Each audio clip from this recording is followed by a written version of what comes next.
एक अजीम अलशान सल्तनत में एक रहमदिल और सखी शाही खानदान रहता था। उनकी सबसे छोटी बेटी शहजादी एला अपनी नरमी और मीठी मुस्कुराहट के लिए पूरे मुल्क में मशहूर थी। लोग इसे बेहद पसंद करते थे। एक बदकिस्मत रात रियासत में बगावत हो गई, जिसकी वजह से शाही खानदान को अपनी ही रियासत से फरार होना पड़ा। इस अफरातफरी में नन्ही एला अपने वालिदैन से बिछड़ गई और तन्हा एक घने जंगल में भटकने लगी। दिन महीनों में बदल गए और एला को अपनी हिफाजत के लिए एक आम लड़की का रूप धारना पड़ा। वो गांव-गांव घूमती रही, कभी पनाह मांगती, कभी छोटे मोटे काम करके गुजारा करती। लेकिन मुश्किलात के बावजूद इसने अपनी नरमी और उम्मीद का दामन कभी नहीं छोड़ा।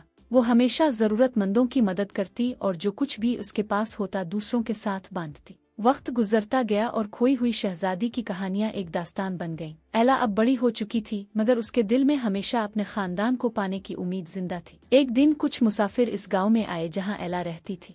वो एक पड़ोसी रियासत की खोई हुई शहजादी के बारे में बात कर रहे थे, जिसे सालों से तलाश किया जा रहा था।